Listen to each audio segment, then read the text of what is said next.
Hari cinema pre రిలీజ్కి విచ్చేసిన పెద్దలు పూజ్యులు సుదర్శన మార్చి గారు మరియు మిగతా స్వాములు, గౌరవనీయ మంత్రివర్యులు, సోదరుడు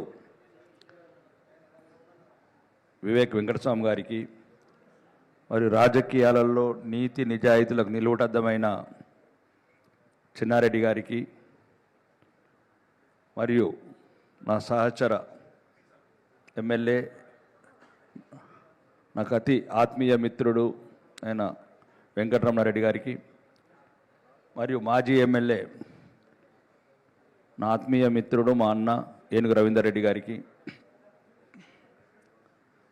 మిగతా పెద్దలందరికీ, మరియు ఈ ఫంక్షన్కి వచ్చిన మీ అందరికీ నా యొక్క ప్రత్యేక నమస్కారాలు. జనరల్గా నేను ఇట్లాంటి ఫంక్షన్లకు రాను, ఎందుకంటే అబద్ధాలు ఎక్కువ మాట్లాడవలసి వస్తుందని. ఎందుకంటే ఏ స్టారు లేని సాయి కుమార్ గారు, ఆయన టాలెంట్, ప్రస్థానం సినిమా ఒక్కటి చూస్తే తెలుగు సినిమాను చూడొచ్చు. ఈ మధ్యన 30 ఏళ్ళ సినిమాని. కొందరు జయశంకర్ ఒక 2 సంవత్సరాల నుంచి అన్న నేను సినిమా తీస్తున్నా, కొత్తగా ఎదగాలనుకుంటే ఎంత బాధ అవుతుంది సామాన్యులకు, మాలాంటి వాళ్ళకు, అట్లాంటి ఈ సమావేశం రావడానికి ముఖ్య కారణం జయశంకర్ లాంటి యువకులు. మమ్మల్ని పిలవడానికి 100 సార్లు ఫోను, ఏదో ప్రూవ్ చేసుకోవాలా అన్న సినిమా తీస్తున్నాం. సినిమా మొదలు పెట్టినప్పటి నుంచి కథ చెప్పి నుంచి మాకు టచ్లో ఉన్నాడు. అంటే ఒక యువకులు పడే బాధ.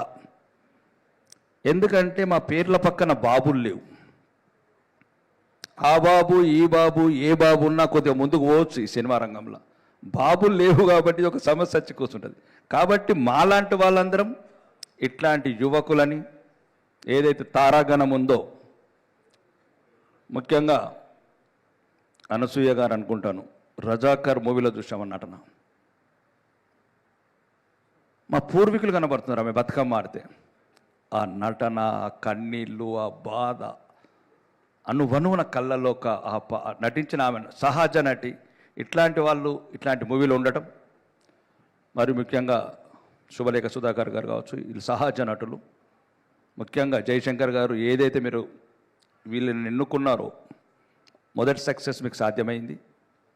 ఇంకా రెండోది